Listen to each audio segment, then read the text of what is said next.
GoCast no ar. E como vem aí a Copa do Mundo de Futebol Feminino, hoje vamos falar com Thaís Picarte, gestora esportiva. A Thaís foi coordenadora do futebol feminino da Federação Paulista de Futebol, é ex-goleira, multicampeã, com passagem aí por 4 clubes de São Paulo, times estrangeiros, e vem ajudando na evolução do futebol feminino. Eu sou a jornalista Duda Streves, está começando agora o GoCast, o podcast da GoManage que fala de futebol de um jeito diferente. Já se inscreveu no nosso canal? Estamos no YouTube como GoCast GoManage. Toda terça tem um episódio novinho para você. Antes de eu apresentar o meu time, tem um recado para você. Você sabia que a GoManage tem um curso para quem deseja ingressar no mercado da bola? É o Mídia da Vitória. Os jornalistas Norton Capel e José Pedro Villa-Lobos apresentam o papel estratégico da mídia no clube de futebol. E como a comunicação exerce poder de influenciar comportamentos, decisões e sentimentos de torcedores e imprensa. Um excelente conteúdo para quem sonha em trabalhar no futebol além das 4 linhas. Acesse o link e garanta presença no Mídia da Vitória. Mídia da Vitória é o curso da GoManage. Use o nosso código promocional Mídia da Vitória e ganhe um super desconto nesse mês de lançamento, combinado? Agora sim, cadê meu time? Deixa eu dar um alô. E hoje eu tô vendo aqui que tá todo mundo combinando. Gente, isso não foi preparado, né? Luiz Henrique, CEO da GoManage, Norton Capel, todo mundo de rosinha hoje, coisa mais linda. Zé Pedro Villa-Lobos é o nosso diretor, que não está de rosa hoje. Tudo bem, meninos? Tudo bem, Eduarda. De rosa ou não rosa, prontos para bater um papo aí muito importante com a Thaís sobre essa grande evolução que o futebol feminino está tendo por aqui. Tudo bem, Duda, prazerzão aí receber a Thaís.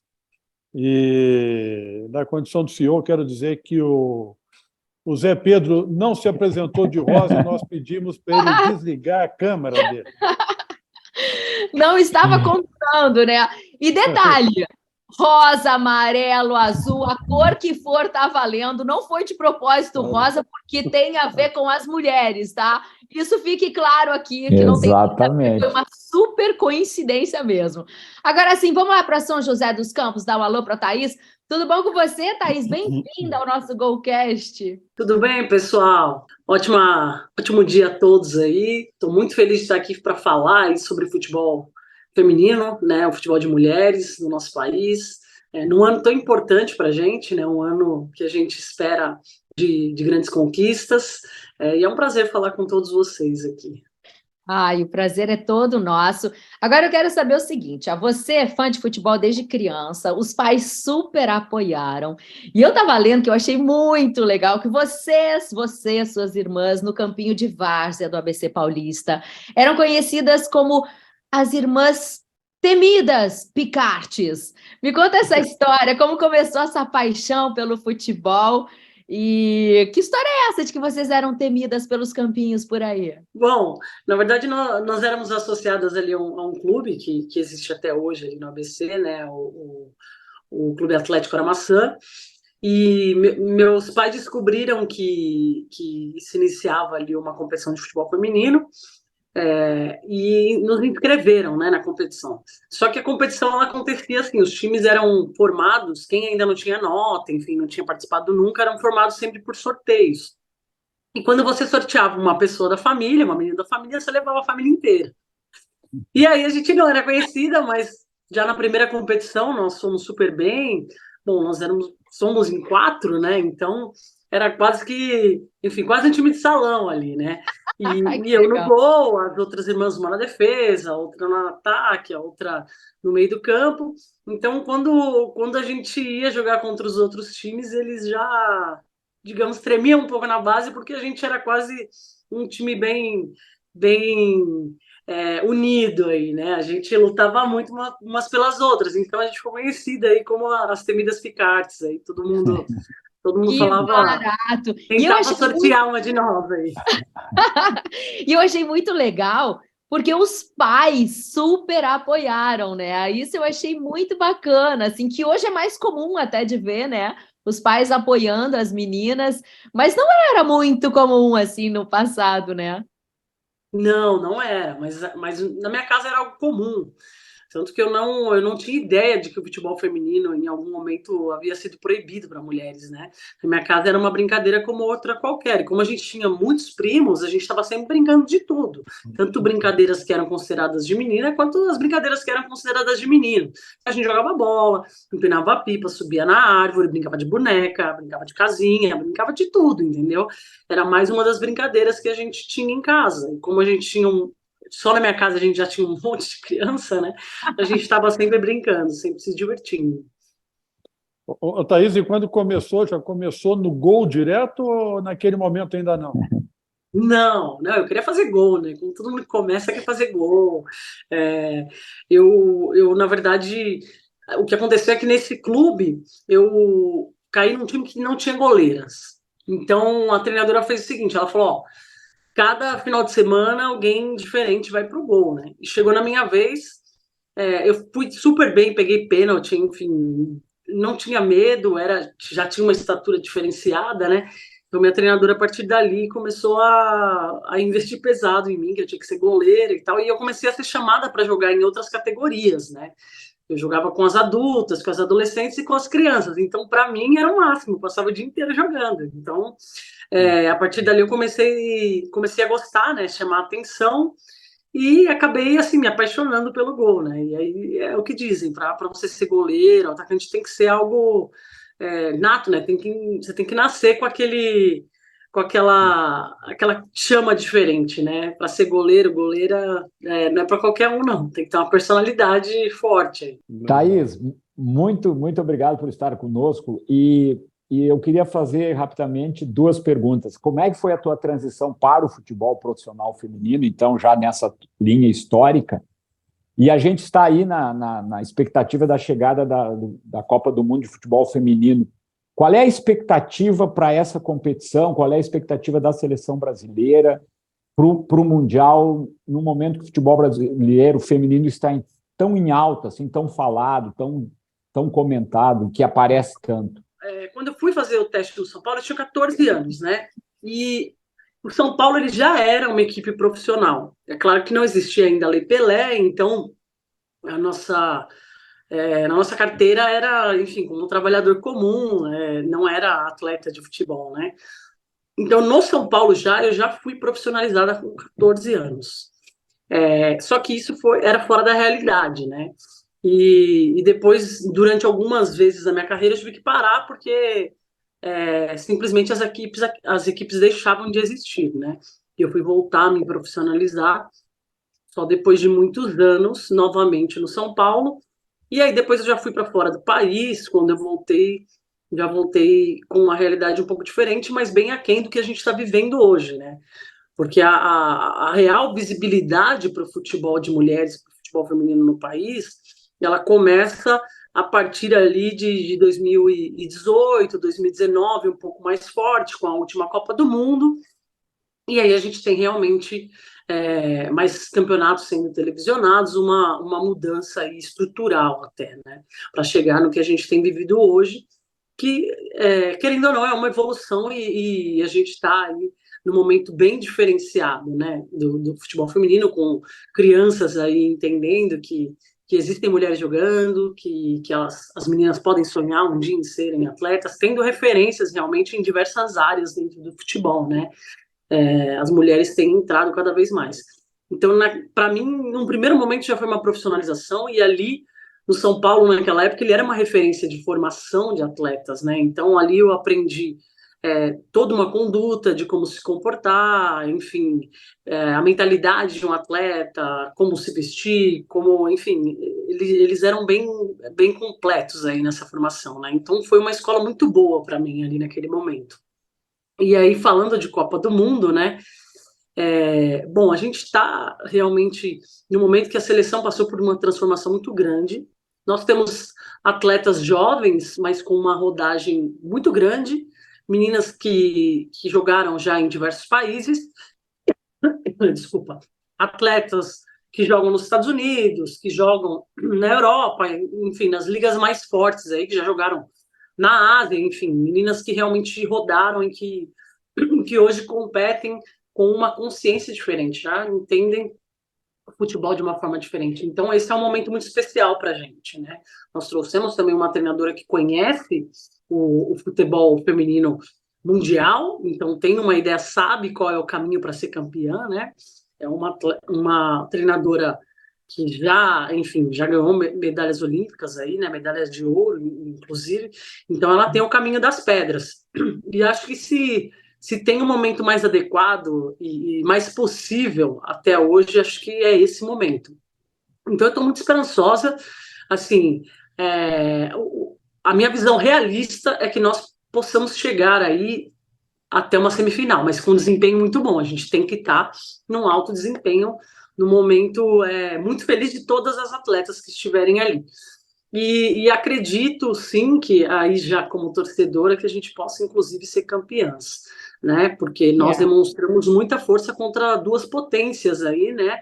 E principalmente a Inglaterra que hoje está entre as duas melhores do ranking mundial. E a gente demonstrou que a gente tem qualidade e capacidade, jogamos de igual para igual ali.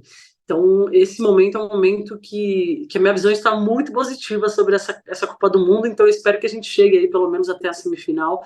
Eu acredito que já seria uma grande vitória para todos nós. Lembrando que tem jogos confirmados, né, Norton? Brasil e Panamá, 24 de julho, Brasil e França, 29 de julho, Brasil e Jamaica, 2 de agosto. Todos bem cedinho, né, Eduardo, entre 7 e 8 horas da manhã, em razão do fuso horário, né, com a Oceania. E agora eu vou perguntar para a Thaís, a comentarista. Thaís, quem são as favoritas, Thaís, além do Brasil, né, na tua visão, que vão chegar entre as 4 e que vão realmente disputar o título mundial? Quem são as grandes seleções hoje do futebol feminino?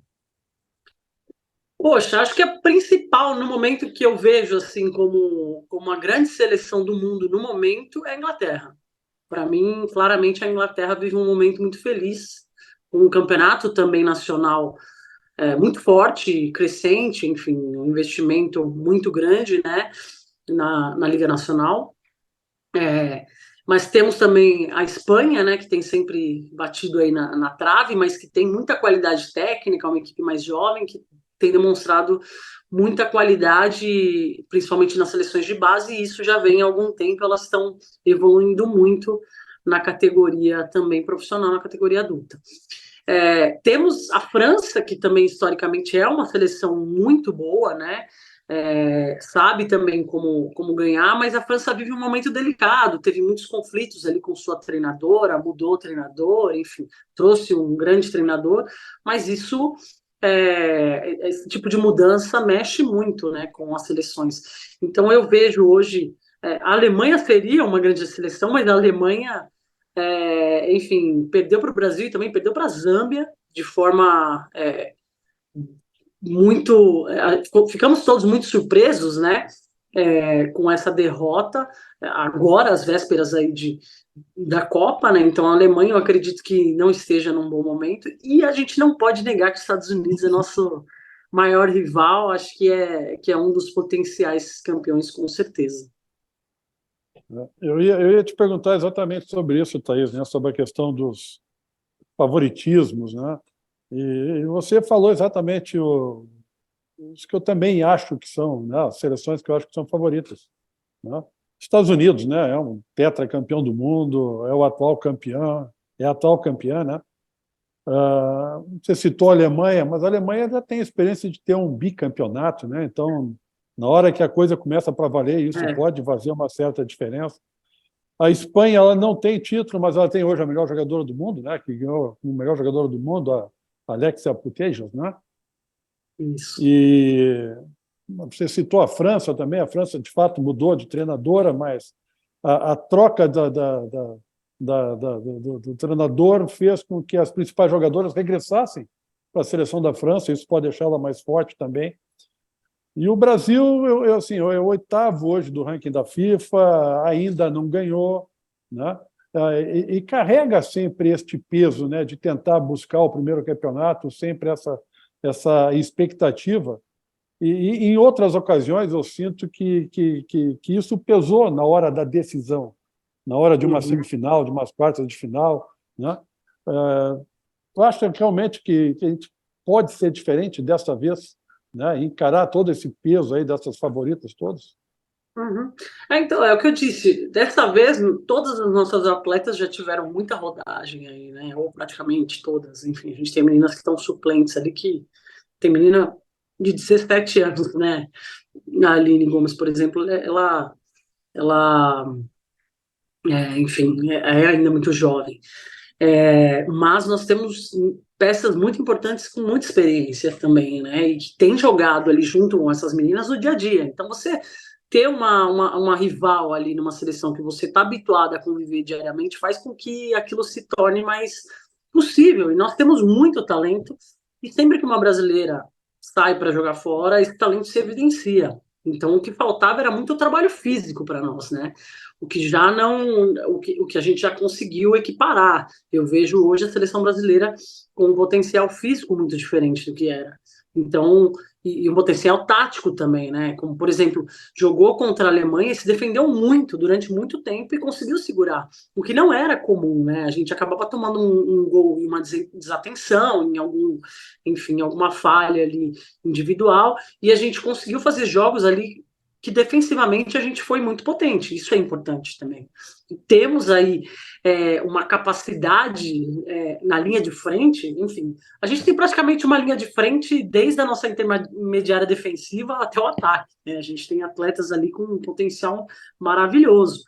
Então, eu vejo, sim, vai ser importante o Brasil jogar aí, enfim, começar com uma equipe um pouco mais fraca, depois pegar, óbvio, a França, que claro, é uma grande adversária nossa, mas ter uma primeira fase um pouco mais tranquila. Seria importantíssimo que a gente terminasse em primeiro, né? Porque isso facilitaria um pouco os próximos passos, né? Para não cruzar com alguma outra grande seleção. Eu vejo que, claro que pode pesar, apesar de ser uma seleção que tem atletas já que estão jogando em outros locais, é uma seleção jovem, né? Mas eu vejo hoje a seleção como uma equipe e não como potenciais ali individuais, sabe? E a força da equipe pode fazer a diferença. Então hoje eu vejo que nós somos um grupo mais compactado, mais equilibrado, e que não depende apenas de uma jogadora ou de outra, entendeu? Que nós temos ali talentos em todas as faces ali do campo, e isso pode fazer a diferença.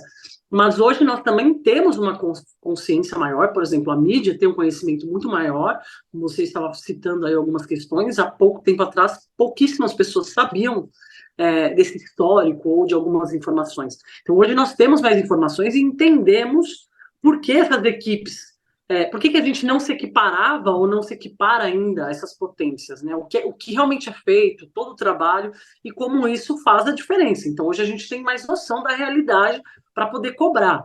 A cobrança é diferente, né? A gente entende que se nós chegarmos a uma final, será muito pelo talento das atletas, mas não porque a gente já se equiparou ao trabalho que é feito. A gente tem somente atletas registradas na base dos Estados Unidos, por exemplo, atletas de base, um número 3 vezes maior, 4 vezes maior do que as nossas atletas todas aqui do país, entendeu? Então, a gente ainda está num processo de formação, mas hoje nós estamos num bom momento e a gente pode sim pensar positivamente. Você foi nossa goleira por mais de uma década, né? Sentia esse peso lá dentro? Faz sentido isso que eu estou falando? Claro que sente. Imagina, a primeira competição que eu fui disputar, por exemplo, foi um sul-americano. A gente fazia amistosos contra times juvenis masculinos. A gente fazia contra o Vasco, contra o Botafogo lá na Granja, sabe? Meninos de 13, 11 anos. A gente, de fato, não tinha amistosos internacionais. Hoje, essas meninas já passaram por isso. Elas fizeram... Essa foi a primeira vez que a gente fez realmente um ciclo muito bom preparatório, né, com amistosos com seleções fortes, de fato. Não jogamos contra seleções como a Bolívia, por exemplo, que sequer vai a uma Copa do Mundo. A gente realmente, de fato, se preparou, né? Então, isso é um ponto muito forte, né? As meninas, claro que ficam nervosas, mas elas passaram por isso. Mas todo atleta ali ele tem seus momentos de tensão, de nervosismo, goleiro mais ainda, porque você tem muito tempo para pensar ali, né? Muitas vezes demora para a bola vir, você fica ali com a cabeça trabalhando. Então, os atletas hoje em dia, eles têm que passar por toda uma preparação mental, um acompanhamento psicológico, tem treinamento mental para você ficar concentrado, focar ali realmente em todas as ações do jogo, para não deixar a tua mente devagar, o nervosismo te dominar, mas isso é muito comum, isso acontece, imagina, tem atleta que passa mal antes de jogo, que não dorme, que é algo comum, entendeu? São seres humanos, mas tudo isso faz parte da preparação para o crescimento desses atletas, dessas atletas. O nervosismo pesa para qualquer atleta, tenha a idade que tenha vivido o que tenha vivido, cada momento é um momento único ali, né? Agora, Thaís, trouxe a realidade, né, do futebol feminino para a gente, que por mais que estejamos falando aqui de evolução, né, ainda tem uma disparidade muito grande com relação aos homens, né? A própria Marta, se a gente for comparar aí 6 vezes melhor do mundo, em comparação com o Neymar, não dá nem graça, né? Qual é a realidade hoje dessas meninas do futebol feminino? E o que você passou lá atrás? O que a gente pode ter de esperança de que evoluímos de fato e de que estamos no caminho certo para isso? Bom, a realidade hoje já é extremamente diferente, né? Hoje nós temos, por exemplo, no Campeonato Paulista, né? Nós temos praticamente metade dos clubes aí com atletas registradas, atletas profissionais. O futebol feminino no nosso país ainda não é considerado profissional. O futebol feminino é amador, né? Mas hoje a realidade é diferente. Nós temos atletas de base já com salário, enfim, recebendo seus pagamentos. Na minha época, uma boa condição era você receber pelo menos o transporte, entendeu? E não existia quase nada. Eu fui receber um salário de fato no São Paulo e era assim, menos que um salário mínimo, entendeu? Era o suficiente assim só para eu comprar algumas coisas que eu gostava. Minha mãe teve que se dedicar muito e se esforçar muito para que eu pudesse, né, jogar, porque ela tirava dinheiro de outras coisas para eu poder ir treinar.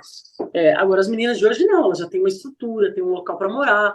Muitas vezes o clube paga o apartamento, enfim, às vezes elas dividem com algumas meninas, mas assim, 2, 3 meninas. A gente tinha alojamentos superlotados de atletas, enfim, beliches para todos os lados, quartos ali super pequenos. Hoje a realidade já não é essa, né? A gente tem uma legislação, tem ali algumas questões mínimas, né, que as competições exigem para essas atletas poderem trabalhar. Muitas já têm um patrocínio de material, chuteira, enfim, para as goleiras, luva. Isso não existia na minha época, né? Então a realidade tem mudado, né?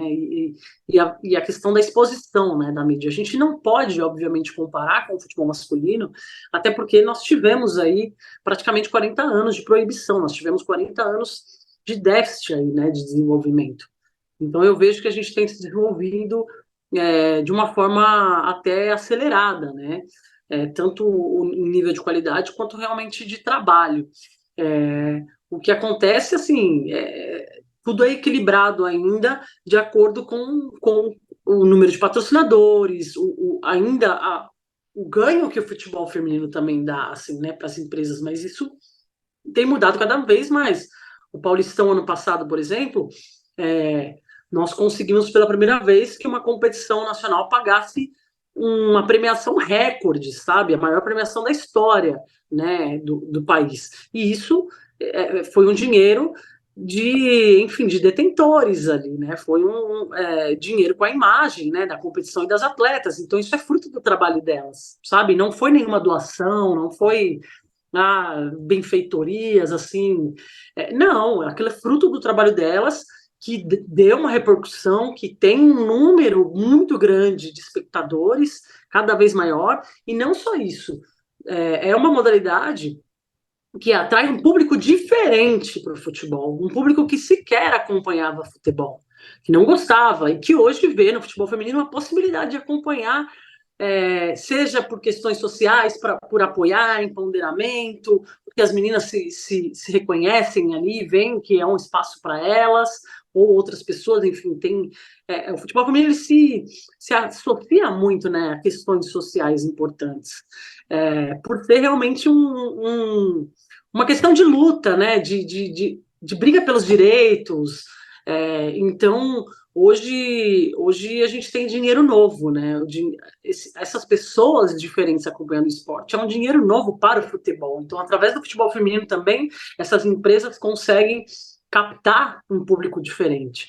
Então, o futebol feminino hoje é extremamente importante por exemplo, para a Federação Paulista é essencial, sabe? É um case de sucesso, o maior case de sucesso, na verdade, da federação é a competição ali, o Paulistão Feminino, que é a maior competição de futebol feminino do país. Né?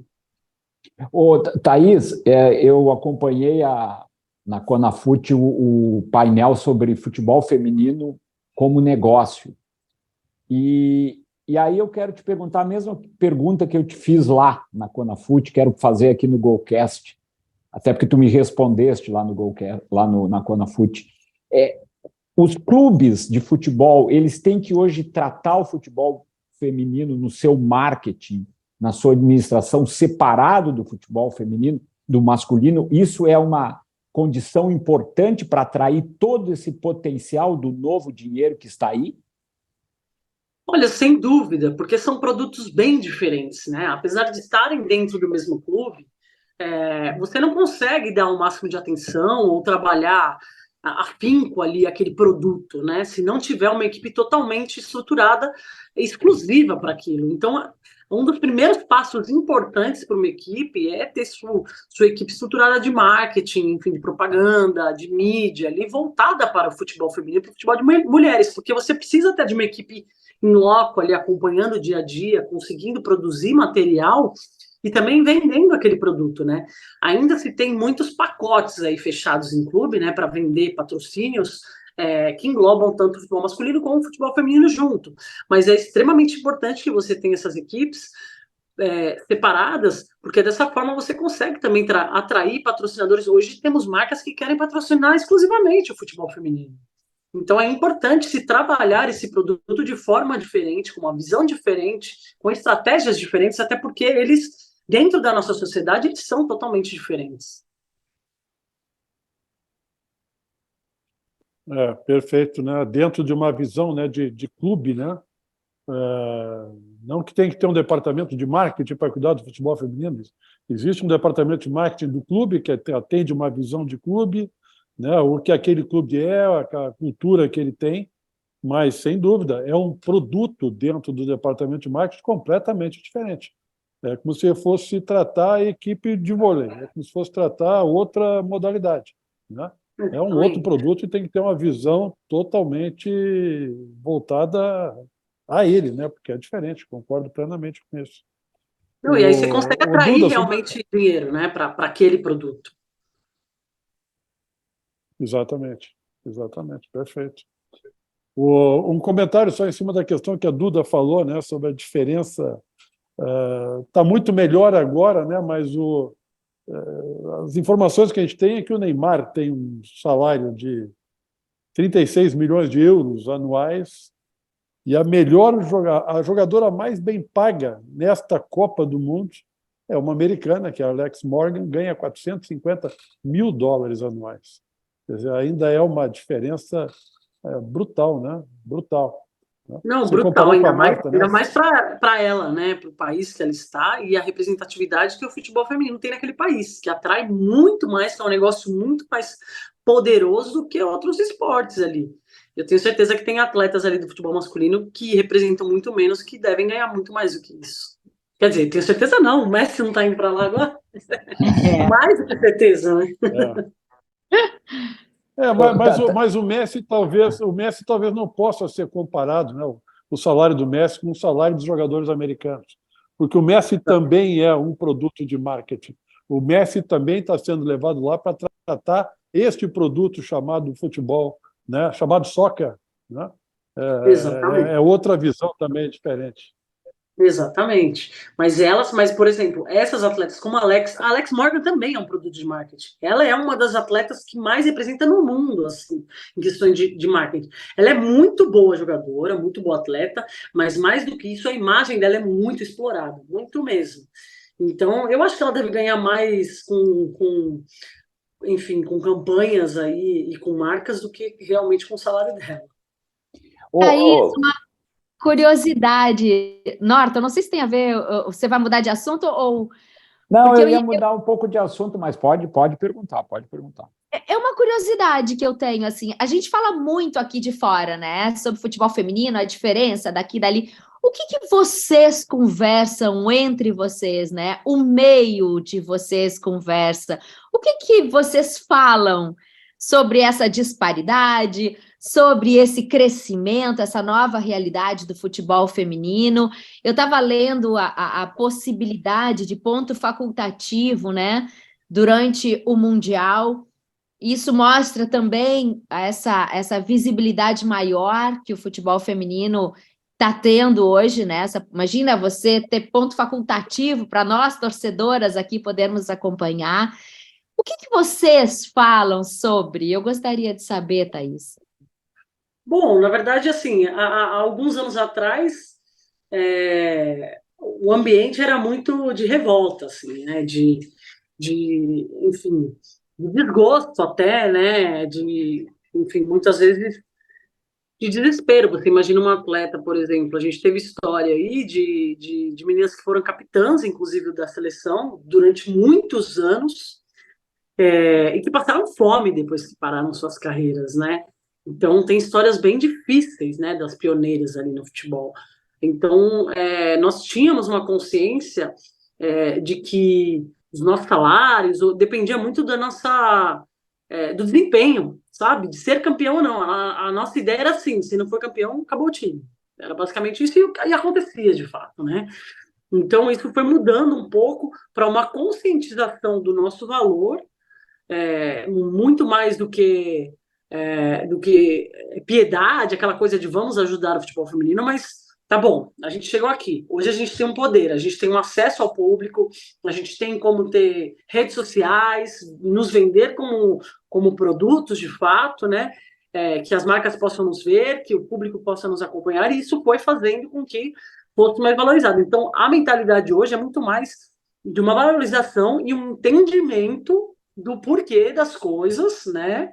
Que hoje a gente vê que, claro, ainda tem alguma dificuldade, tem questões políticas, tem questões aí, claro, de muito machismo. A gente está em um continente que ainda tem muito machismo presente ali, principalmente com relação ao futebol, mas hoje a gente tem a noção do poder que a gente tem nas mãos, entendeu? E da nossa qualidade, a gente sabe que isso é um processo.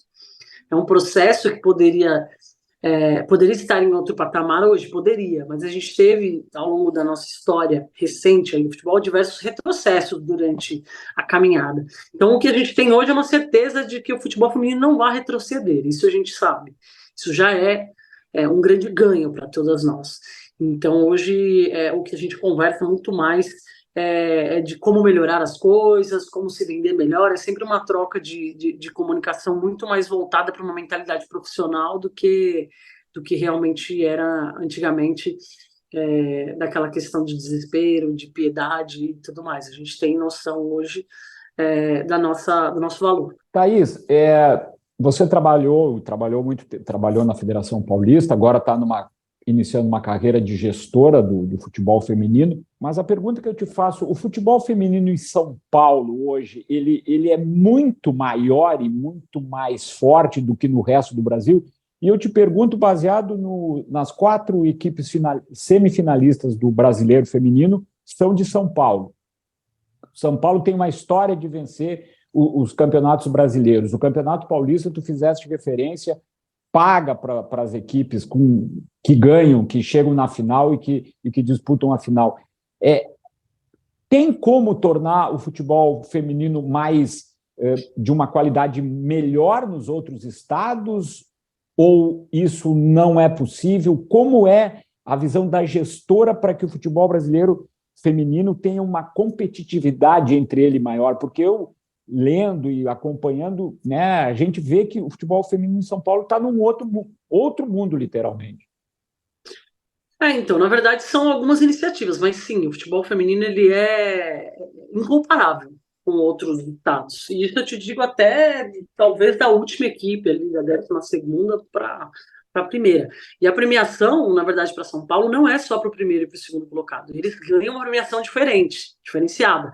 Mas todos ganham uma uma cota mensal para que eles possam ali, de alguma forma, investir ali em estrutura, em melhorias e em toda a elaboração dos jogos ali, né? Isso tem crescido cada vez mais. Este ano, pela primeira vez, a gente inverteu, a gente subiu ali, né, o valor dos colocados ali, né, para que eles pudessem ser mais valorizados, se estruturassem. Agora, o que acontece? A Federação Paulista, dentre as federações, ela é a única que tem um departamento exclusivo para cuidar do futebol feminino. É a única. Então, isso começou a mudar também na Federação Paulista quando se criou esse departamento em 2017, em 2016, 2017. Para começar uma mudança em qualquer outro local, a gente precisaria que todas as federações tivessem um departamento, que esse departamento cuidasse das competições e que houvessem mais competições, né, para que tivesse um desenvolvimento. Hoje, no ano passado, por exemplo, a gente começou 3 novas competições e esse ano mais 2 novas competições, né, e dentre elas 4 competições de base. Este ano a gente fez o Festival Sub-12 e teremos até o Sub-20, entendeu? Sub-15, Sub-17, Sub-20. E isso faz com que meninas, que a partir de 9 anos, essas meninas possam começar a se desenvolver e ter um trabalho adequado, uma equipe. Então, são inúmeras questões. Então, para começar um desenvolvimento, para se aproximar qualidade, meninas com qualidade, a gente tem no Brasil inteiro. Porque, assim, eu te garanto, é claro que a maior parte das atletas que estão aqui em São Paulo atuando, elas são de São Paulo. Mas a gente tem atletas do Brasil inteiro, né? Muitas meninas de diversos locais. Então, qualidade há em todos os locais. O que falta realmente são competições, né? Para que as equipes possam ser formadas. Porque sem competição, qual é o sentido, né, das equipes aí serem montadas? E as federações têm uma responsabilidade muito grande quanto a isso. Pois é, mas, Thaís, nessa linha, a questão da organização do futebol feminino, né? Ela hoje é muito semelhante à organização do futebol masculino. São filiados às federações, à CBF que organiza os campeonatos, enfim, né? Tem agora uma discussão no masculino da questão das ligas. Daqui a pouquinho o Brasil está se organizando aí em ligas, né? Tem a discussão aí da LIBA, da LFF, de uma terceira. A hora que o futebol masculino se organizar em 1, 2 ou 3 ligas, né, começa a ter toda uma discussão de receita, de organização, que vai ser diferente do feminino. Me parece que o clube fica com uma visão muito de liga, porque é a questão do futebol masculino, e o futebol feminino fica nessa organização atual, talvez perdendo, não sei se perdendo receita ou se perdendo alguma questão de gestão ou de interesse do próprio clube, não sei, né? Não seria o momento, inclusive, do futebol feminino também buscar, né, partir para uma organização como essa, os clubes se organizarem, né, o futebol feminino ter uma liga que pudesse discutir as suas questões, as suas premiações, os seus patrocínios? Não seria o caso, não seria o momento? Olha, talvez esse seja o nosso próximo passo, com certeza. Eu te trago um exemplo claro, assim, de uma virada de chave. Na Espanha, por exemplo, foi exatamente o que aconteceu há alguns anos. Em 2017, eu voltei para a Espanha, né, depois de muitos anos, e naquele ano, todos os clubes se uniram e formaram uma associação, e dessa associação eles fizeram uma liga, né? E aí eles negociavam tudo, enfim, tudo que você trouxe aí.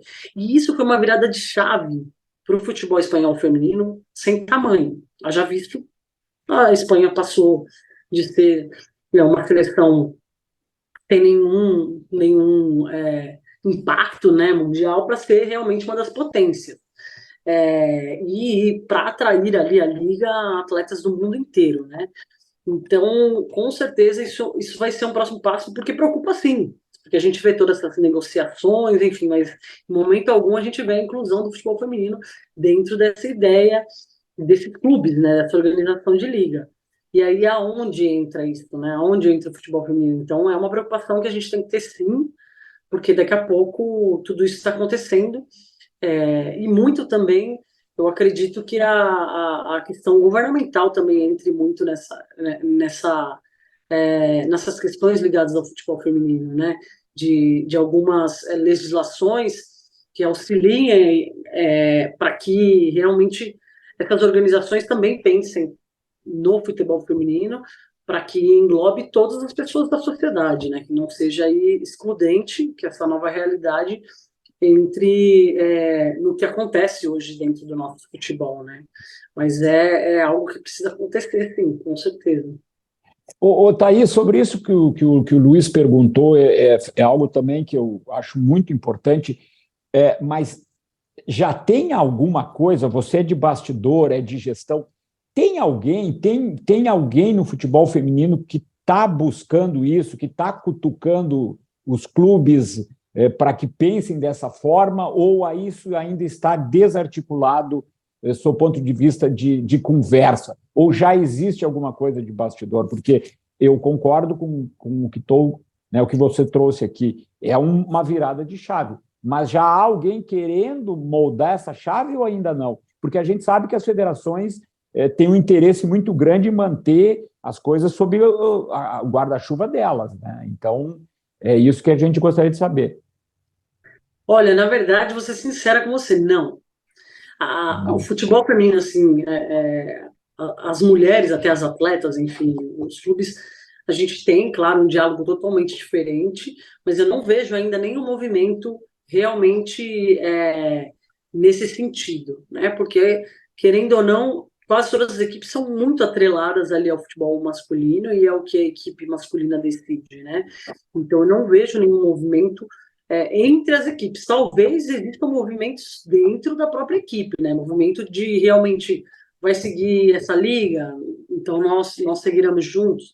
Eu acho que aí sim deve estar acontecendo algum movimento com relação a isso, mas entre as equipes eu ainda não vi nenhum movimento com relação a isso. E, Thaís, o futebol masculino apoia o feminino? Olha, a gente tem pessoas, né, principalmente os novos gestores, essa nova geração de profissionais, apoiam sim e veem no futebol feminino ali, claro, algo importante para o clube. O nosso problema ainda é naquela velha gestão, naquela velha mentalidade, né, de que o futebol feminino é ruim, assim, pessoas que nunca sequer foram assistir um treino, um jogo, e que não entendem o poder, né, que o futebol feminino tem, inclusive, de atrair novos torcedores, como a gente bem disse. Então, o futebol masculino apoia, sim, mas temos limitações e temos pessoas, gestores aí que realmente tem uma coisa enraizada ali, né, um sentimento ainda muito retrógrado, que não é a realidade que a gente vive hoje na sociedade, mas a gente tem que saber e tem que entender que ainda existem pessoas que remam contra essa corrente aí.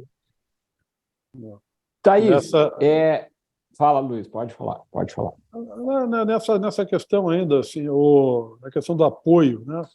Porque apoio é legal e todo mundo precisa de apoio, mas tem uma coisa que vai além do apoio, né? Para a gente fazer bem feito, a gente precisa de recurso, né? A gente precisa de dinheiro, a gente tem que ter estrutura suficiente. Então, eu acredito que nos grandes clubes, né, os principais, né, Corinthians, né, os paulistas, talvez o Flamengo, o Internacional, né, Cruzeiro, eu acho que podem ser estruturas que são autossustentáveis. Mas nos demais clubes, né, o futebol feminino depende do que o clube arrecada para que ele possa sobreviver ou já começa a ter uma certa autonomia, uma certa independência. E mais ainda, nos clubes que o futebol feminino dá dinheiro, dá recurso, existe um escape, o futebol masculino está precisando, o clube está com alguma coisa atrasada, um salário atrasado, precisa contratar alguém, o cara vai no potinho do feminino ali pegar alguma coisa. Como é que tu vê isso? Então, na verdade, boa parte do futebol feminino ainda depende muito do futebol masculino, né? Justamente porque eles não têm estruturas voltadas ali para o futebol feminino, né? Não tem um departamento de vendas ali que trabalha o futebol feminino, muitas vezes não vem como algo, uma possibilidade, né? De trazer ali investidores. Ainda tem muita dificuldade com relação a isso. Mas os clubes mais estruturados, eles já são, sim, autossustentáveis e muitos têm, por exemplo, o Palmeiras, ano passado, arrecadou um dinheiro super importante com as competições que ganhou, principalmente com a Libertadores. Então, ele ficou com dinheiro em caixa, sim. Agora, a gestão interna do clube, aí, eu acredito que, se necessário, faria, mas, no caso, são equipes que normalmente têm valores aí, enfim, tem um pouco mais de tranquilidade nas suas gestões.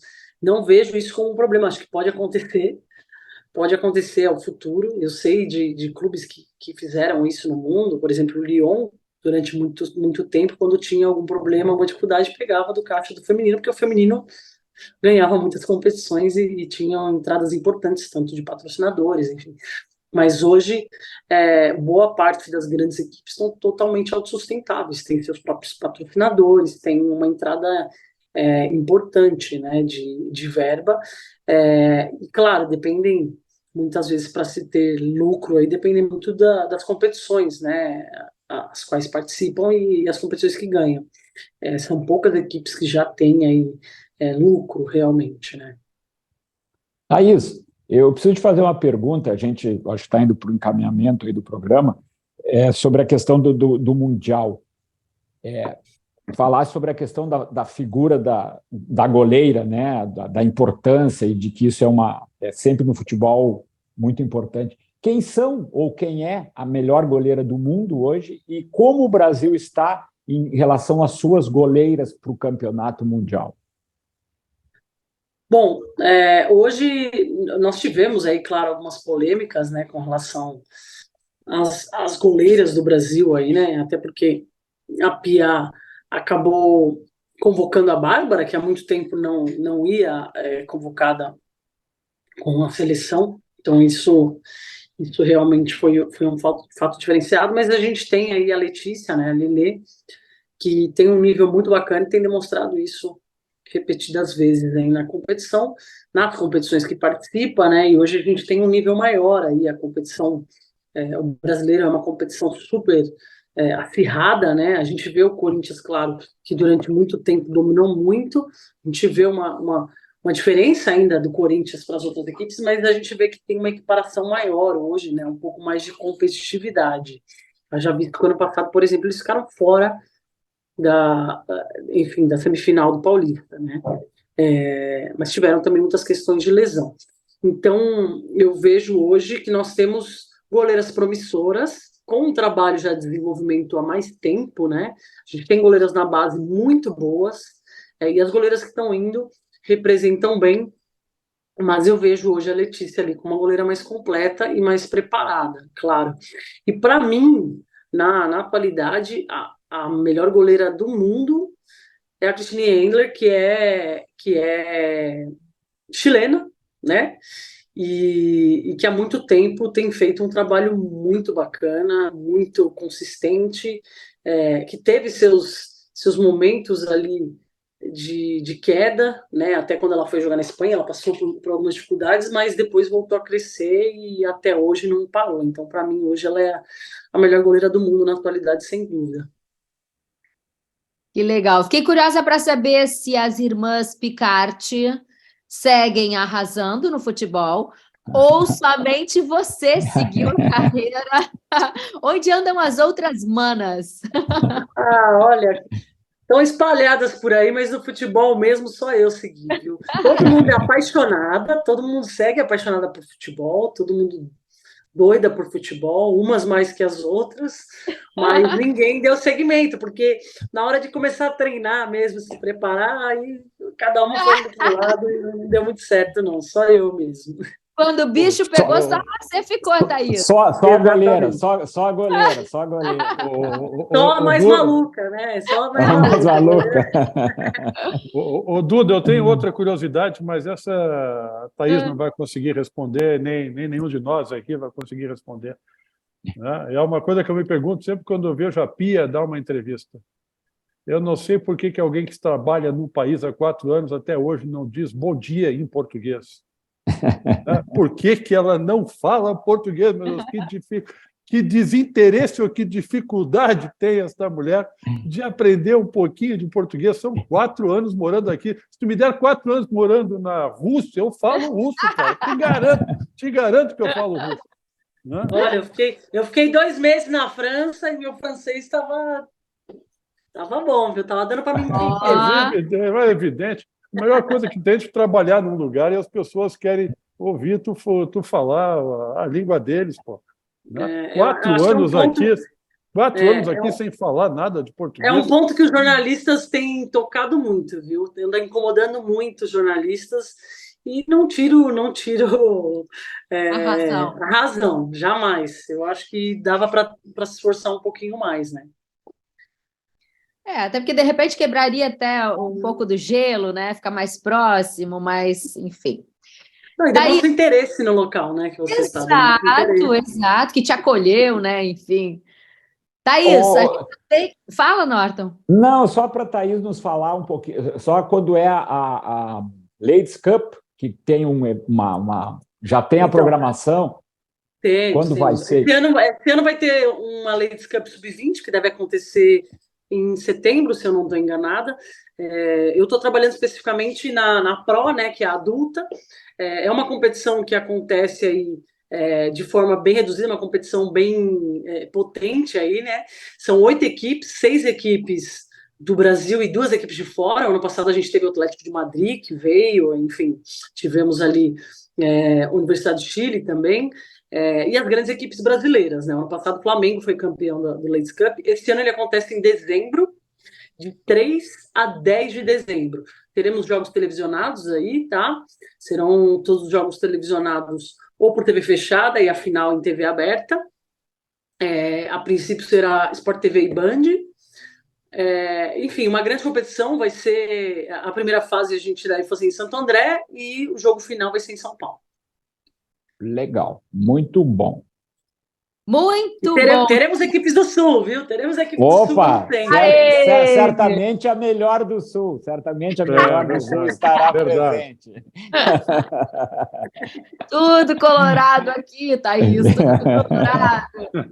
Mas teremos equipe carioca, equipe esse ano, talvez equipes mineiras, muitos paulistas, como sempre. E fora a gente ainda guarda surpresas. De fora ainda não está definido. Eu estou aqui em Brasília, né? E Brasília tem uma equipe feminina muito legal, que é o do Real Brasília. Tem duas, né? 2 equipes. Duas. O Minas Brasília e o Real Brasília, que são boas equipes mesmo. O Real, inclusive, tem um lance muito curioso, né?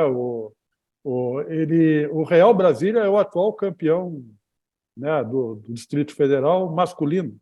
Ganhou este ano, né? Pela primeira vez, é o primeiro título da história dele.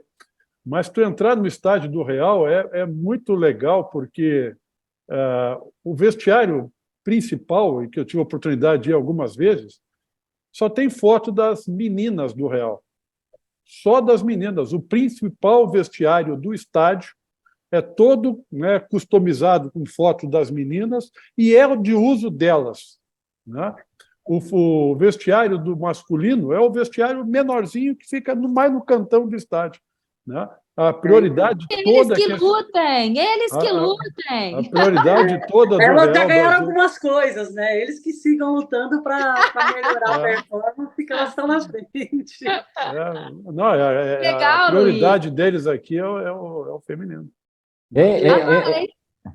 Hein, Luiz? Nós dois estamos segurando o programa, né? Ele é tão bom falar do futebol feminino que a Eduarda quer terminar o programa e eu e tu estamos mantendo ele. Eu não quero encerrar, eu por mim fico aqui falando, tenho tempo para isso, gosto do futebol feminino, mas é que o diretor já colocou ali que o tempo está estourando. Então, o diretor tá vestido de rosa ou não?